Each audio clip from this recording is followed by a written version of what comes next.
Hi everyone, welcome to another class. My name is Shivansh Srivastava and I'm your teacher for today. And I want to discuss with you about the concept of collisions. So today's topic of discussion is going to be collisions. Now we are going to keep this class to a level of JEE mains, alright? And I will introduce the topic to you. I will try to explain it to the best of my abilities, and we will also try to solve one or two questions about it. This class is going to help you understand the concept from its grassroots and come to a level where you should be able to solve questions by yourself, or at least when you see some solved examples, you should be able to understand what those are about. So let's talk about collisions, and let me just make one thing clear to you before we begin, that this chapter is absolutely very important for JEE mains. Year on year we have seen questions coming from collisions. A lot of times students even ask me that, sir, what are some important chapters? Collisions would be one of my top favorites. In fact, when I cleared IIT JEE, in that exam, I was able to solve a paragraph type of question which was based on collisions. It fetched me 3 questions straight, and that is equivalent to 12 marks. So to me this chapter is very important, and to you also it is very important. It should be very important, and you should pay utmost attention.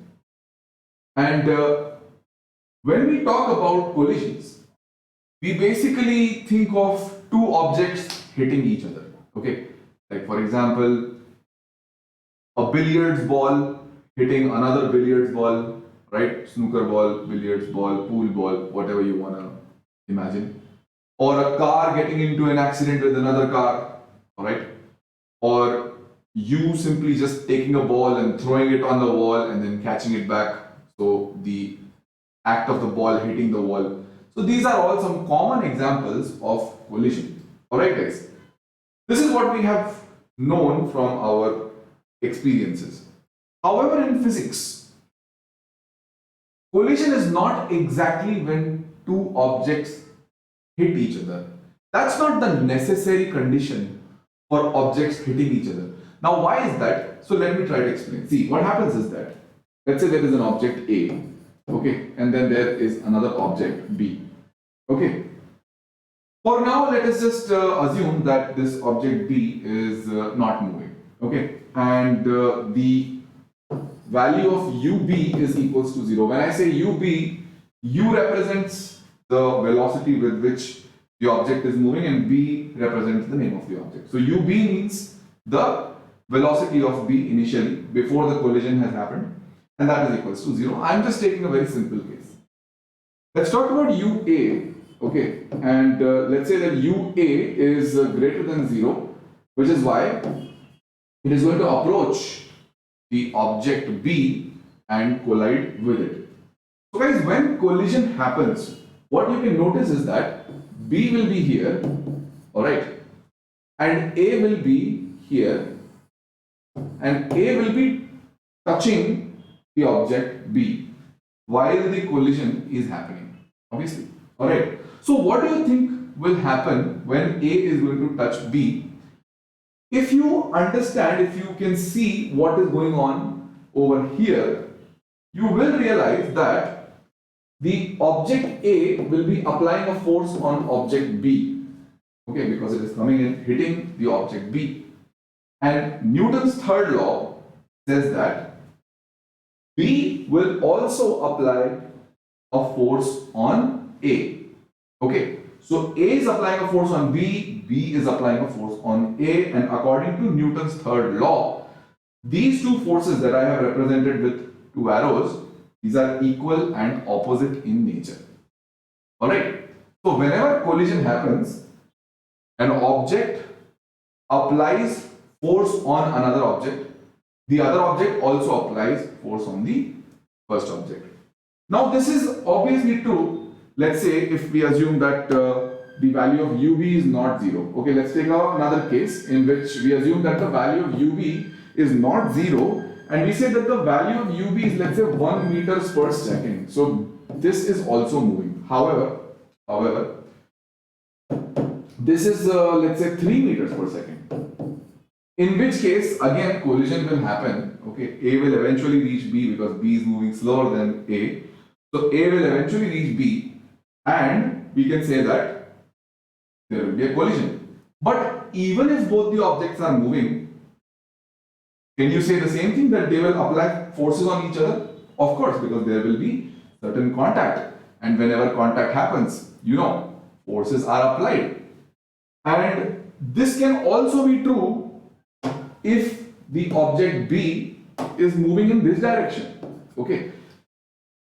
This particular case in which the objects come closer to each other like this is called a head-on collision. We'll talk about that later on, but for now you can understand that in all possible cases of collision, what is a common thing? The common thing is that object A will apply a force on B and object B will apply a force on A for a certain duration. Okay, I am sure that when we were studying about momentum, okay, we also have studied about a concept called impulse. So prior to this chapter, prior to this concept, you would have studied momentum, and only then you would have come to understanding collisions. So over there you must have studied something called impulse. Now you understand what impulse is. Impulse is when a force acts for a short amount of time. Okay, so you can say that this object A will apply a force which will cause an impulse on B, and B is also going to apply a force on A which will cause an impulse on A. So what is impulse, my dear children? What is impulse? Impulse is change in momentum. Okay, I'm pretty sure you guys have studied that impulse is given as this: the force between the two objects applied over a small period of time. This is impulse, and this is going to give you delta P, change in the momentum of the objects. Okay, like we can definitely say that the modulus of delta P, because the momentum change of A and the momentum change of B will be in opposite directions. So basically, guys, what we have understood is that this common force has to be there. Okay, but for this common force, is it necessary that contact should happen? This is where it gets interesting, my dear children. See, it is not entirely necessary that contact should happen. Let me just quickly remove this. And now what I'm going to tell you is that, let's say this A and B are objects. Okay, A and B are objects, but they are actually charges. Okay, this is a, let's say, plus Q1 charge, and this is plus Q2 charge. Or should I just call them QA and QB? This will be a lot easier for you to understand. Now these objects are there, but these are charged objects. Okay, these are charged objects. These objects have hidden charges. Okay, so because of these two charges, what do you think will happen? And I'm sure that you have studied this in your junior classes, that like charges repel each other. Alright, I'm sure you have studied this in your grade 10th and 8th earlier classes, that charges of the same type will repel each other. Okay, so guys, we will study this in the future, that there are two charges. If there are two charges kept, they also apply equal and opposite forces on each other. So if I say that this force is F1 and this force is F2, then the magnitude of F1 will be equal to the magnitude of F2. This is Newton's third law, which is also applicable in case of charges. So guys, in case of charges, they don't really have to touch each other, but they still apply equal and opposite forces. Okay, so without touching, can you say that this is a collision? It feels difficult to digest.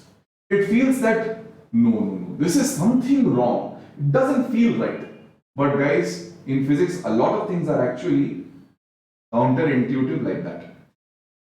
This is a condition of collision. Even though there is no touching, there is still a condition of collision. Okay, you know what? I think that you might be a little bit confused because I took the example of charges. You wouldn't be confused if you know how charges behave, if you knew that these forces would be equal. So that is why I am going to now take a simpler example. Now, what I'm going to do is that I'm going to remove all of this part. Okay, assume that there are no charges, just these objects are there.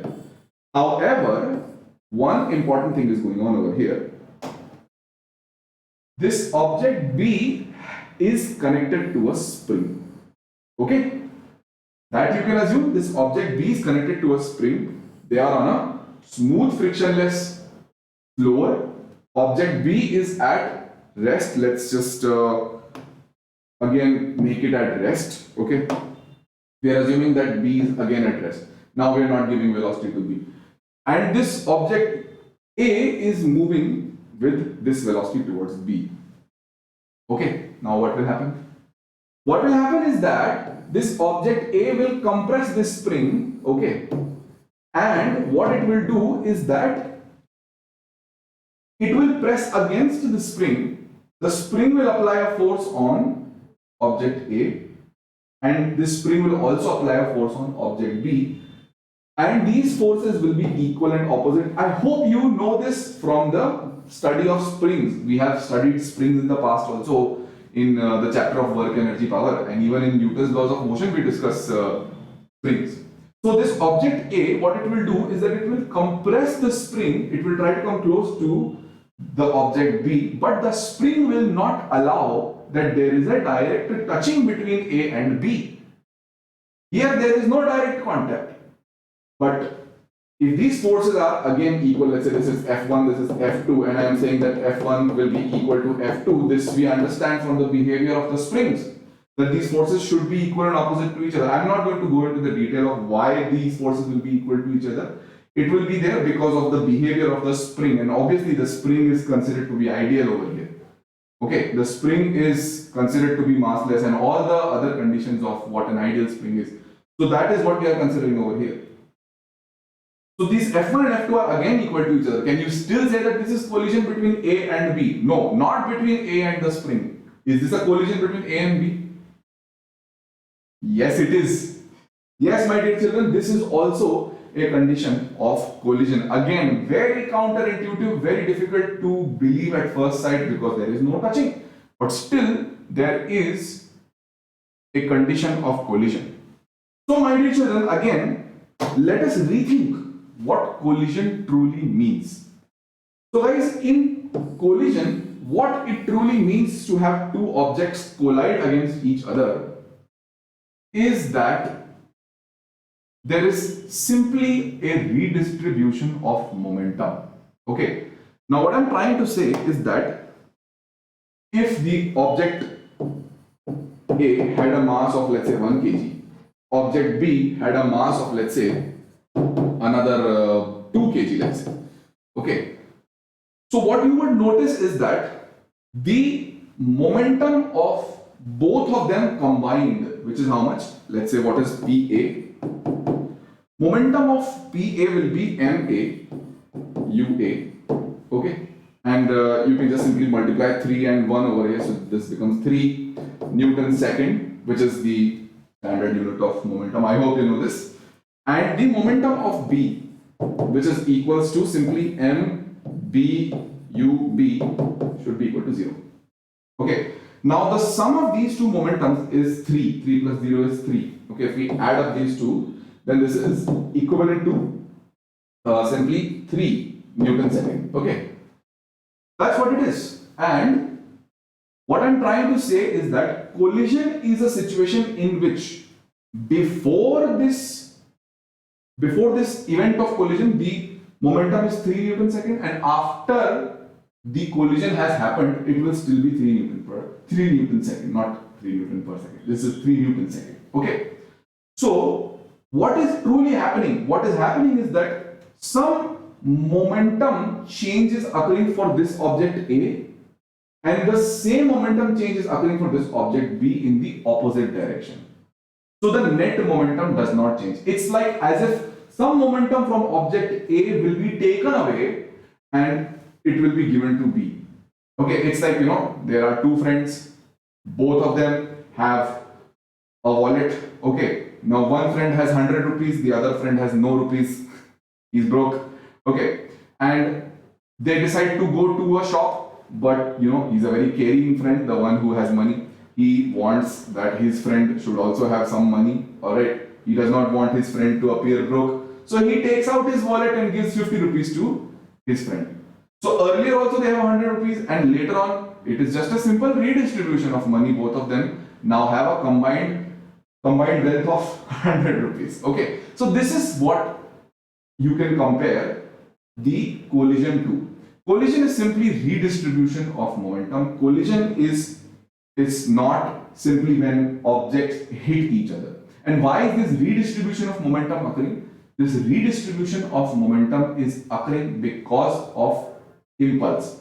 And guys, we did learn about impulse earlier. So impulse acts because of the force that is there between the two objects. And now guys, I am 100% sure that you must have noticed that this sort of indicates a conservation of linear momentum. I'm sure you know what linear momentum is. We have discussed this over here. And we have seen that the linear momentum is sort of conserved. Okay, it's sort of conserved. And what is the condition for linear momentum to be conserved? So, linear momentum remains conserved if and only if the net external force on the system is 0. So when the collision happens, okay, when the collision happens, let's say this object is A, this object is B, there is a force on B and there is a force on A, alright, let's say this is F1, this is F2. So these two forces are internal forces, and that is why they are adding up to become 0. Is there any other external force? Absolutely not. Because we have assumed that this floor is also frictionless. It's a frictionless floor, or we can say smooth floor. And now we notice that there is no external force. Because there is no external force, momentum remains constant. Achha, so what will happen if there was a rough floor? If there was a rough floor, do you think that the momentum would remain conserved in this collision? Actually, the answer is no. In that case, momentum might not be conserved because simply on the objects there would be forces due to friction that would be acting, and those forces might not be equal and opposite to each other. So you cannot conserve the momentum in that case. So guys, in collisions, what is always going to happen? So in collision, a redistribution of momentum will happen, okay, and impulse will act. Impulse will act in a way that it is equal and opposite to both the objects. Okay, so there are a few equations that we should know, and there are some few things which are sort of common sense which we should know about this topic. So if there is an object A which is colliding with object B, so the obvious condition is that UA should be greater than UB. Okay, UA should be greater than UB, and I am assuming that these velocities are in this direction. So the obvious condition is that UA must be greater than UB, which means that A should be approaching B. Okay, or we can say that the relative velocity of A, UA, minus UB, relative velocity of A, which is UA minus UB, relative velocity of A with respect to B, actually, which is UA minus UB, should be greater than 0. Okay, relative velocity ka magnitude, relative velocity's magnitude should be greater than 0. Only then A will approach B. Correct? No? Okay, this does make sense, right? So one more concept, guys. Let me change the color and try to explain that. So after collision, what happens is that the terminology slightly changes. Okay. So after collision, we say that the velocity of A becomes VA. Okay. Now the velocity of B becomes VB. So VA and VB are the velocities after collision. Okay, after collision, when the collision has happened, impulse has been applied, momentum has been redistributed. After that, the velocities of A and B are VA and VB. And then we can say that B will be moving away from A. Okay, B will be moving away from A. It is also possible that B and A might get stuck to each other. So you can say that the velocity of B with respect to A, which is VB minus VA, should be either greater than 0 or equal to 0. If it is equal to 0, that means that B and A are stuck after collision. Like A is here, B is here, and now they're moving together. So this is when VB and VA are equal, so they are stuck with each other. If VB is greater than V, that means that B is running farther away from A.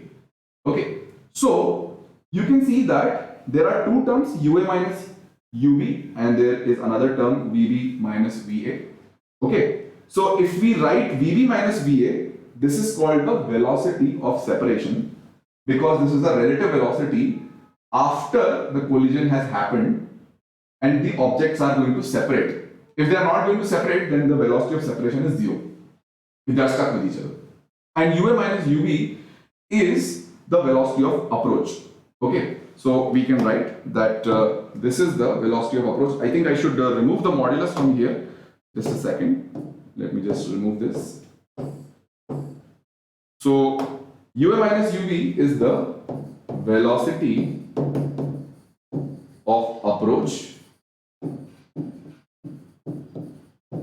and VB minus VA is the velocity of separation. And yes guys, this is absolutely true that all of these velocities are vector quantities. I have not used vector signs on all of them. I mean, you can do that if you want to. Okay, no issues with that. So this is the velocity of approach and this is the velocity of separation. I hope you understood that. And then there are certain important equations that we have to apply. And guys, what is the most important physics concept that you learned in collisions? It is that whenever external force is absent, net external force is actually absent on the system, on not one of the objects, but on the system as a whole. System means both the objects combined, taken together, observed together. So when the net force is 0 on the system, that time the momentum, or I should say the linear momentum, because there are two types of momentum. Linear momentum is conserved. Okay, so we usually say that if this object is A, this object is B, so this mass of the object is MA, mass of the object B is MB. So you can say MAUA